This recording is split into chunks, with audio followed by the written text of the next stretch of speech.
നമ്മുടെ ചരിത്രത്തിലേറെ ഒന്നും ഓർക്കാത്ത ഒരുപാട് മനുഷ്യന്മാര്, ഒരുപാട് ചരിത്ര പുരുഷന്മാരും വനിതകളും കഴിഞ്ഞു പോയിട്ടുണ്ട്. 1950കളിൽ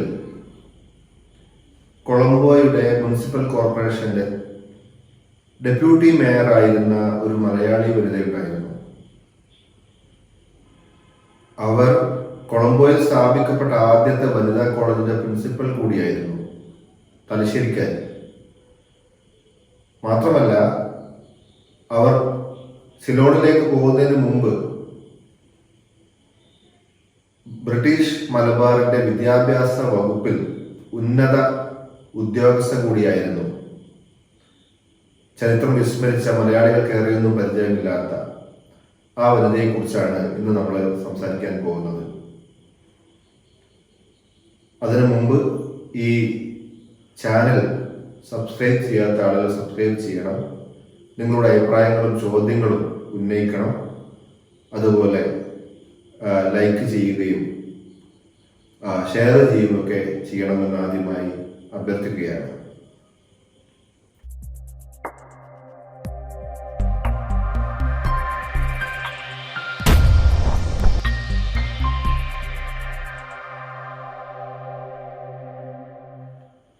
ആയിരത്തി 1919 തലശ്ശേരിയിലെ വയപ്പുറത്ത് കുന്നത്ത് മായന്റെ മകളായിട്ടാണ് ആയിഷ ബീവി ജനിക്കുന്നത്.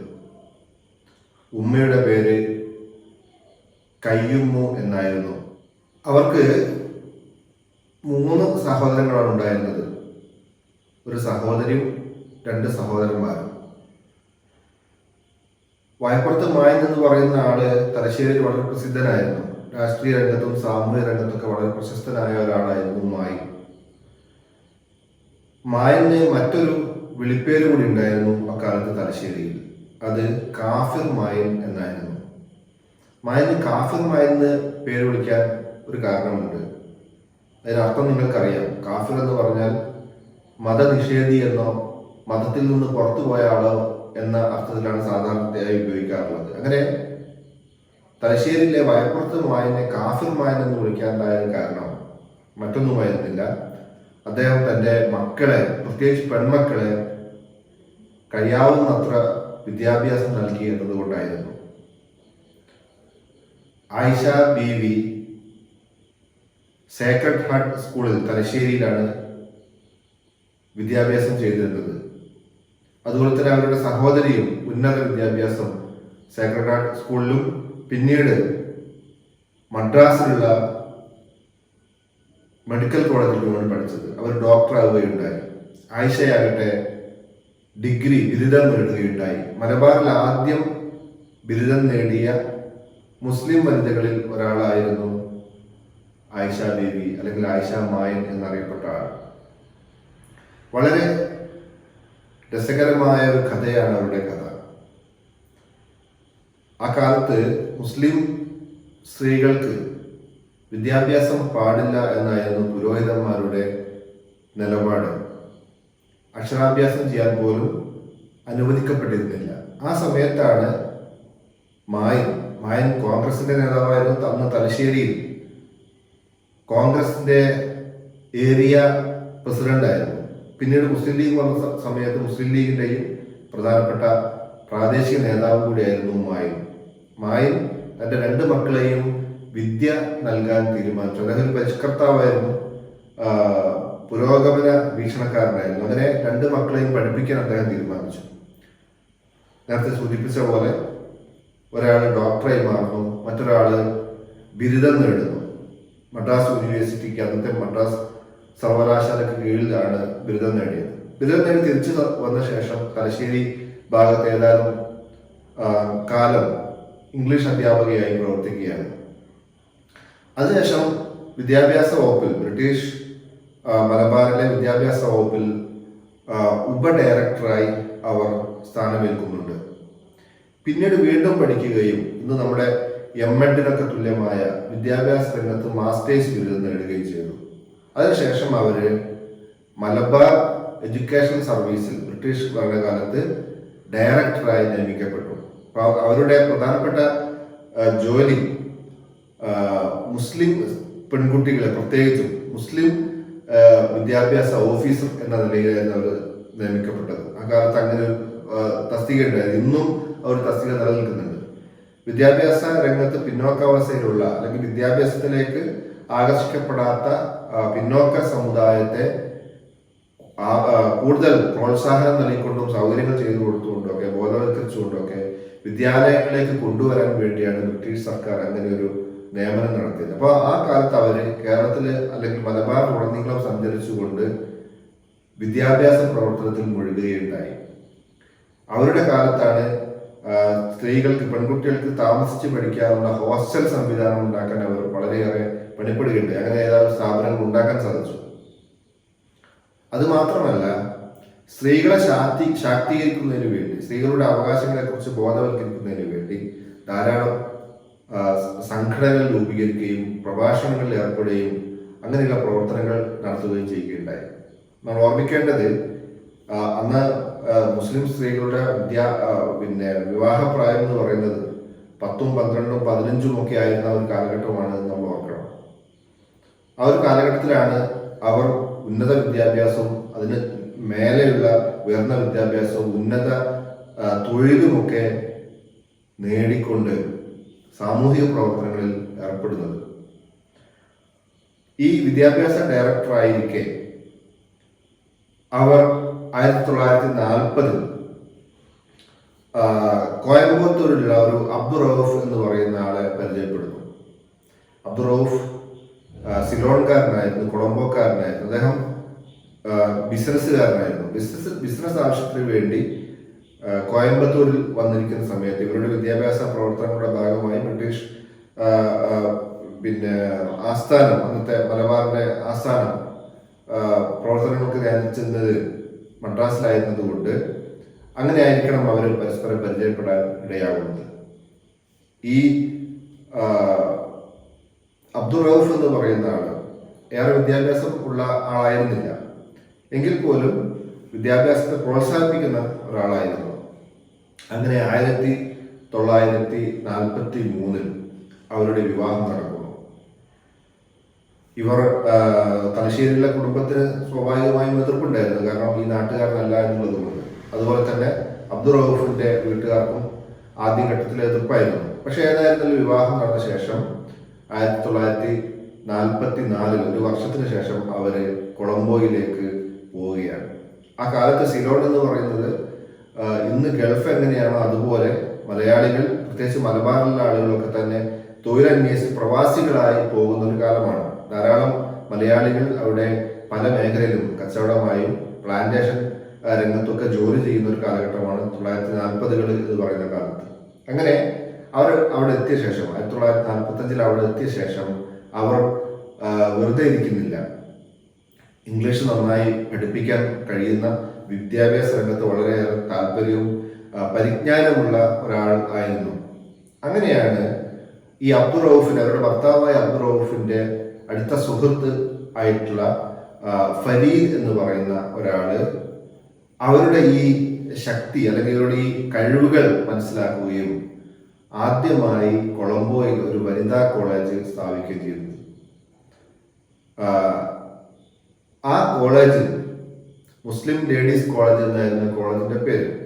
ആ കോളേജിന്റെ പ്രിൻസിപ്പലായിട്ട് ആയിഷ അബ്ദുൾ റൌഫ് നിയമിക്കപ്പെടുന്നു. 1946 അവർ നിയമിക്കപ്പെടുന്നത്. അപ്പൊ അവിടെ കൊളംബോയിലെ ആദ്യത്തെ മുസ്ലിം കോളേജിലുള്ള, പ്രത്യേകിച്ച് വനിതകൾക്ക് വേണ്ടിയുള്ള കോളേജിലെ പ്രിൻസിപ്പാൾ ഒരു മലയാളിയായിരുന്നു, തലശ്ശേരിക്കാരിയായിരുന്നു എന്നത് ഇന്നും അവിടെ കൊളംബോയിൽ എല്ലാവരും ഓർക്കുന്ന ഒരു കാര്യമാണ്. അത് കഴിഞ്ഞ് കേവലം വിദ്യാഭ്യാസ പ്രവർത്തനങ്ങളിൽ മാത്രം പ്രവർത്തിക്കാതെ ആ കാലഘട്ടത്തിൽ 2ാം ലോക മഹായുദ്ധത്തിന് ശേഷം രാഷ്ട്രീയമായി വളരെ സജീവമായി കൊണ്ട് സിലോൺ ഉയർന്നു വരുന്നൊരു കാലഘട്ടമായിരുന്നു അത്. ആ സമയത്ത് ഈ ഞാൻ നേരത്തെ സൂചിപ്പിച്ച അബ്ദുൾ റൌഫിന്റെ സുഹൃത്തായ ഫരീദ് എന്ന് പറയുന്ന വ്യക്തി ഇവരുടെ ലീഡർഷിപ്പ് ക്വാളിറ്റിയും പക്വതയും മറ്റും മനസ്സിലാക്കിക്കൊണ്ട് അവരെ രാഷ്ട്രീയത്തിലേക്ക് പതുക്കെ കൊണ്ടുവരുന്നു. അവരും സാമൂഹിക പ്രവർത്തനങ്ങളും രാഷ്ട്രീയ പ്രവർത്തനങ്ങളും ഒക്കെ താല്പര്യമുള്ള ആളായിരുന്നു. ഞാൻ നേരത്തെ സൂചിപ്പിച്ച പോലെ കുഞ്ഞായിരിക്കുന്ന സമയത്ത് തന്നെ തന്റെ പിതാവായ മായൻ, അദ്ദേഹം കോൺഗ്രസിന്റെയും അതുപോലെ മുസ്ലിം ലീഗിന്റെയും ഒക്കെ പ്രവർത്തകരായിരുന്നു. അന്ന് ദേശീയ പ്രസ്ഥാന രംഗത്ത് സജീവമായ ധാരാളം നേതാക്കന്മാരെയൊക്കെ നേരിട്ട് കണ്ടും അല്ലാതെയൊക്കെ പരിചയം ഉണ്ടായിരുന്നു. അതുകൊണ്ട് തന്നെ രാഷ്ട്രീയ കാര്യങ്ങൾക്ക് വളരെ ചെറുപ്പം മുതൽ തന്നെ താല്പര്യവും പരിജ്ഞാനവും ഒക്കെ ഉണ്ടായിരുന്നത് കൊണ്ട് തന്നെ 1947 അവരോട് രാഷ്ട്രീയ രംഗത്തേക്ക് കടന്നു വരാൻ വേണ്ടി ആവശ്യപ്പെടുന്നു. അങ്ങനെ അവർ അവിടെയുള്ള ഒരു തെരഞ്ഞെടുപ്പിൽ ആദ്യമായി നടന്ന പബ്ലിക് ഇലക്ഷനിൽ അവർ ഒരു സ്ഥാനാർത്ഥിയായി മത്സരിക്കുകയുണ്ടായി. പക്ഷെ വിജയിക്കാൻ സാധിച്ചില്ല. പിന്നീട് വീണ്ടും സജീവമായിക്കൊണ്ട് തന്നെ അവർ രാഷ്ട്രീയ പ്രവർത്തനത്തിൽ ഏർപ്പെടുകയാണ്. യുണൈറ്റഡ് നാഷണൽ പാർട്ടിയിൽ ആയിരുന്നു അവർ സജീവമായി പ്രവർത്തിച്ചിരുന്നത്. ആ പാർട്ടി ടിക്കറ്റിലാണ് അവർ മത്സരിക്കുന്നത്. പിന്നീട് 1949 മുനിസിപ്പൽ കോർപ്പറേഷനിലേക്ക് നടന്ന മത്സരത്തിൽ കൗൺസിലറായി മത്സരിക്കുകയും വിജയിക്കുകയും ചെയ്തു. ആ കാലഘട്ടത്തിൽ അവിടെ ഉണ്ടായിരുന്ന മലയാളികളുടെ പൂർണ്ണ പിന്തുണ അവർക്കുണ്ടായിരുന്നു. അതിന്റെ ഫലമായി അവർക്ക് കൊളംബോ മുനിസിപ്പൽ കോർപ്പറേഷനിലുള്ള കൗൺസിലറായി വിജയിക്കാൻ സാധിച്ചു. പിന്നീട് 1952 അവർ കൊളംബോ മുനിസിപ്പൽ കോർപ്പറേഷന്റെ ഡെപ്യൂട്ടി മേയറായി തീരുന്നു. 2 വർഷക്കാലമായി 52 മുതൽ 54 വരെ ഡെപ്യൂട്ടി മേയറായിട്ട് പിന്നെ കൊളംബോ മുനിസിപ്പൽ കൗൺസിലിന്റെ ഡെപ്യൂട്ടി മേയറായി അവർ പ്രവർത്തിക്കുകയുണ്ടായി. ആ കാലഘട്ടത്തിലാണ് അന്നത്തെ എലിസബത്ത് രാജ്ഞി കൊളംബോ സന്ദർശിക്കുന്നത്. എലിസബത്ത് രാജ്ഞി കൊളംബോ സന്ദർശിച്ച സമയത്ത് അവരെ ഔദ്യോഗികമായി സ്വീകരിക്കാൻ നിയോഗിക്കപ്പെട്ടിരുന്നത് ആയിഷ അബ്ദുറൌഫ് ആയിരുന്നു. മാത്രമല്ല അവരുടെ രാഷ്ട്രീയ പ്രവർത്തനം, അവർ ചില അഭിമുഖങ്ങളിലൊക്കെ അവർ എന്താണ് തന്നെ രാഷ്ട്രീയ പ്രവർത്തനത്തിന് പ്രേരിപ്പിക്കുന്നത് എന്ന് പറയുന്നുണ്ട്. പ്രധാനമായും 2-3 കാര്യങ്ങൾ അവർ പറഞ്ഞത്. ഒന്ന്, പാവപ്പെട്ട മനുഷ്യന്മാർക്ക് വേണ്ടി തന്റെ സേവനം നൽകാനുള്ള സന്നദ്ധത കൊണ്ടാണ് താൻ രാഷ്ട്രീയ രംഗത്തുള്ളത് എന്നാണ്. രണ്ടാമത്തെ, സ്ത്രീകളുടെ ഉയർച്ച. ഇന്ത്യയിൽ എന്ന പോലെ തന്നെ അല്ലെങ്കിൽ കേരളത്തിൽ എന്ന പോലെ തന്നെ കൊളംബോയിലും ആ കാലഘട്ടത്തിൽ സ്ത്രീകൾ പൊതുവെ പതിതാവസ്ഥയിലായിരുന്നു. അവരെ പതുക്കെ ഉയർത്തിക്കൊണ്ടുവരിക എന്ന് പറയുന്നത് സ്ത്രീയുടെ ശബ്ദം രാഷ്ട്രീയത്തിൽ ഉണ്ടാകുമ്പോൾ മാത്രമാണ്, പാർലമെന്റിലും അതുപോലെയുള്ള മേഖലകളിൽ ഉണ്ടാകുമ്പോൾ മാത്രമാണ് സ്ത്രീകളെ ഉയർത്തിക്കൊണ്ടുവരാനും സാധിക്കുക. അതുകൊണ്ട് സ്ത്രീകൾ രാഷ്ട്രീയ പ്രവർത്തനത്തിൽ നിരതമാകേണ്ടതുണ്ട് എന്ന അഭിപ്രായം ഉണ്ടായിരുന്നു രണ്ടാമത്തെ കാരണം. പിന്നെ പ്രത്യേകിച്ച് കൊളംബോയിലെ ഒരു സാഹചര്യത്തിൽ അവിടെ ഉണ്ടായിരുന്ന ധാരാളം ദുരിതം അനുഭവിക്കുന്ന ആ പ്രത്യേകമായ ഒരു രാഷ്ട്രീയ സാഹചര്യത്തിൽ അപ്പോഴേക്കും അവിടെ ദേശീയവാദം ശക്തിപ്പെടുന്ന ഒരു സാഹചര്യം ഉണ്ടായിരുന്നു. അപ്പോൾ അവിടെ പ്രവാസികളായിട്ടുണ്ടായിരുന്ന ഒരുപാട് മലയാളികൾക്ക് ധാരാളം പ്രയാസങ്ങൾ നേരിടുന്ന, പ്രത്യേകിച്ച് ഈ പ്ലാന്റേഷൻ മേഖലയിലൊക്കെയുള്ള തൊഴിലാളികൾക്ക് ധാരാളം ബുദ്ധിമുട്ട് ഉണ്ടാകുന്ന ഒരു സാഹചര്യം അപ്പോൾ ഉണ്ടായിരുന്നു. അപ്പോൾ അവർക്ക് വേണ്ടി നിലകൊള്ളുകയും അവരെ സഹായിക്കുകയും ചെയ്യാന്നുള്ളതും കൂടി അവരുടെ രാഷ്ട്രീയ പ്രവർത്തനത്തിന്റെ പ്രധാനപ്പെട്ട ഒരു ലക്ഷ്യമായിരുന്നു. എന്തായാലും ഈ 2 വർഷക്കാലം ഒരുപാട് സേവനങ്ങൾ ഡെപ്യൂട്ടി മേയർ ആയിരുന്ന സമയത്ത് അവർക്ക് ചെയ്യാൻ സാധിച്ചു എന്നുള്ളത് എടുത്തു പറയേണ്ട ഒരു കാര്യമാണ്. അങ്ങനെ ദീർഘകാലം 1947 മുതൽ 54 വരെ അതിനുശേഷം വീണ്ടും അവര് സജീവമായ രാഷ്ട്രീയ പ്രവർത്തനങ്ങളിൽ തന്നെ ഏർപ്പെടുകയുണ്ടായി. അങ്ങനെ ആ സമയത്ത് ഞാൻ വിദ്യാഭ്യാസ പ്രവർത്തനവും നടത്തുന്നുണ്ട്, കോളേജ് പ്രവർത്തനവും നടത്തുന്നുണ്ട്. പക്ഷേ ഈ രാഷ്ട്രീയ പ്രവർത്തനവും കോളേജ് പ്രിൻസിപ്പൽ എന്ന പദവിയും ഒന്നിച്ചു കൊണ്ടുപോകാൻ ബുദ്ധിമുട്ട് വന്ന സമയത്ത് പിന്നീട് അവസാനം അവർ പതുക്കെ രാഷ്ട്രീയത്തിൽ നിന്നും പിൻവാങ്ങുകയാണ് ഉണ്ടായത്. എന്നാൽ പിന്നീട് 1962 അവർ അധ്യാപിക എന്ന നിലയിൽ പ്രിൻസിപ്പൽ സ്ഥാനത്ത് നിന്ന് വിരമിക്കുന്നത്. അതിനുശേഷം 5 വർഷക്കാലം അവർ വീണ്ടും സാംബിയയിൽ ഒരു അധ്യാപന രംഗത്തേക്ക് തന്നെ പോവുകയുണ്ട്. സാംബിയയിലാണ് അവർ വർക്ക് ചെയ്യുന്നത് 5 വർഷക്കാലം. വീണ്ടും തിരിച്ച് അവർ സിലോണിലേക്ക് തന്നെ വരുന്നു. പക്ഷേ അപ്പോഴേക്കും അവർ പിന്നീട് രാഷ്ട്രീയ പ്രവർത്തനത്തിൽ അവർക്ക് പങ്കെടുക്കാൻ പറ്റിയില്ല. അവിടുത്തെ രാഷ്ട്രീയ സാഹചര്യമൊക്കെ മാറിയിരുന്നത് കൊണ്ടും മറ്റു പല കാരണങ്ങൾ കൊണ്ടും അദ്ദേഹം അവർക്ക് രാഷ്ട്രീയത്തിൽ സജീവമാകാൻ സാധിച്ചില്ല. പക്ഷെ ഇന്നും അവരുടെ പേര് ഓർമ്മിക്കപ്പെടുന്നു എന്നുള്ളതാണ്. ഇപ്പം എടുത്തു പറയേണ്ട മറ്റൊരു കാര്യം, ഈ മലയാളികളുമായിട്ടുള്ള ബന്ധം അന്നവര് അവിടെ രാഷ്ട്രീയ പ്രവർത്തനത്തിൽ ഏർപ്പെട്ടിരിക്കുക തന്നെ മലബാറിൽ നിന്നും അവിടെ സിലോണിൽ തൊഴിലിൽ എടുക്കാൻ വേണ്ടി എത്തിയിട്ടുള്ള പ്രവാസികളായ മലയാളികളോട് വളരെ അടുത്ത ബന്ധം അവർ സ്ഥാപിച്ചിരുന്നു. അത് മാത്രമല്ല ഒരുപാട് രാഷ്ട്രീയ നേതാക്കൾ, പ്രത്യേകിച്ച് അദ്ദേഹം അവരുടെ ഒരു ഇടതുപക്ഷ ആഭിമുഖ്യമായിരുന്നു അവരുടെ രാഷ്ട്രീയ പ്രവർത്തനത്തിന് ഉണ്ടായിരുന്നത്. ഇടതുപക്ഷ പിന്തുണയോട് കൂടിയിട്ടാണ് അവർക്ക് കൊളംബോ മുനിസിപ്പൽ കോർപ്പറേഷനിൽ ഡെപ്യൂട്ടി മേയർ ആവാനും സാധിച്ചത്. ആ സമയത്ത് പല പ്രാവശ്യം AKG കമ്മ്യൂണിസ്റ്റ് നേതാവായിരുന്ന AK ഗോപാലൻ കൊളംബോ സന്ദർശിക്കാറുണ്ടായിരുന്നു, അവരെ കാണാറുണ്ടായിരുന്നു. ഈ കോളേജിൽ, എന്താണെന്ന് പറഞ്ഞ മുസ്ലിം ലേഡീസ് കോളേജിൽ സരോജിനി നായിഡുവിനെ പോലെയുള്ള AKGയെ പോലെയുള്ള ഒരുപാട് ആളുകൾ അവിടെ സന്ദർശിക്കുകയും ഈ സ്ഥാപനം കാണുകയൊക്കെ ചെയ്തിരുന്നതായിട്ട് നമുക്ക് മനസ്സിലാക്കാൻ സാധിക്കും.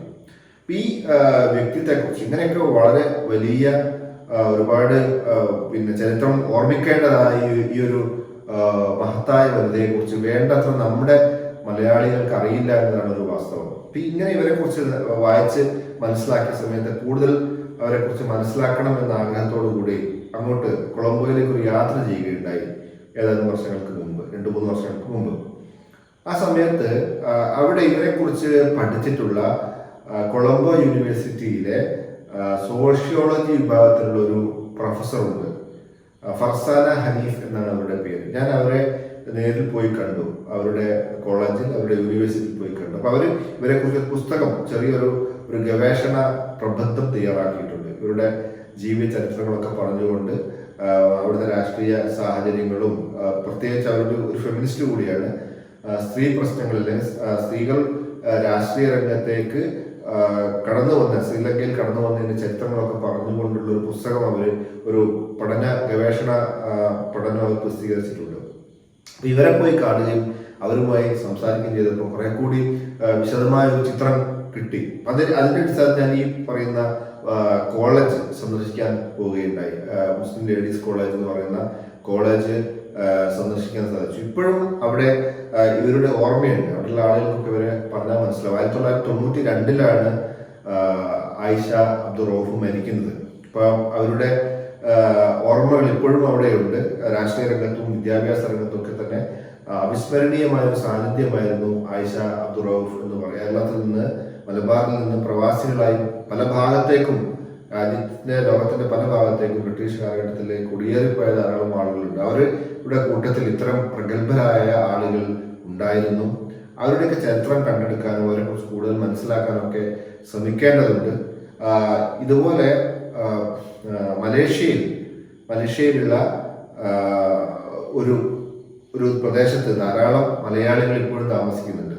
ഇപ്പം നമ്മുടെ മലബാറിലൊക്കെ ഉള്ള പോലെ തന്നെ കൂട്ടായി ഇവിടെ നിന്ന്, പണ്ട് മലബാറിൽ നിന്ന് അവിടെ പോയ 20കളിലും 30കളിലൊക്കെ തൊഴിലന്വേഷിച്ചുകൊണ്ട് അങ്ങോട്ട് പോയ ഒരുപാട് ആളുകൾ കേരളം പോലെ, മലബാർ പോലെയുള്ള ഒരു ജീവിതം അവിടെ നയിക്കുന്നുണ്ട്. ഇന്നും വീടുകളിൽ മലയാളം സംസാരിക്കുന്ന മലയാളി സംസ്കാരം, അന്നത്തെ പഴയ 1920കളിലൊക്കെ ഉണ്ടായിരുന്ന, കേരളത്തിലുണ്ടായിരുന്ന മുസ്ലിം സംസ്കാരം ഇപ്പോഴും പിന്തുടരുന്ന ഒരു വിഭാഗം മലേഷ്യയിലുണ്ട്. അവരെ കുറിച്ച് ഞാൻ നേരത്തെ ഒരു വീഡിയോ ചെയ്തിട്ടുണ്ട്. ഈ വീഡിയോന്റെ താഴെ ഒരു ഡിസ്ക്രിപ്ഷനിൽ ഞാൻ ലിങ്ക് കൊടുക്കാൻ നിങ്ങൾക്ക് അവരെ കുറിച്ച് മനസ്സിലാക്കാൻ സാധിക്കും. ഏതായിരുന്നാലും ഇത്തരത്തിലുള്ള ചരിത്രം വിസ്മരിച്ചിട്ടുള്ള മനുഷ്യരെ, നമ്മുടെ കേരളത്തിന്റെ, മലബാറിന്റെ ഒക്കെ പൈതൃകത്തിൽ ഉള്ള ആളുകളെ കുറിച്ച് കൂടുതൽ മനസ്സിലാക്കാൻ ഈ ആയിഷ മായിനെ കുറിച്ചുള്ള വർത്തമാനം സഹായിക്കും എന്ന് പ്രതീക്ഷിക്കുന്നു.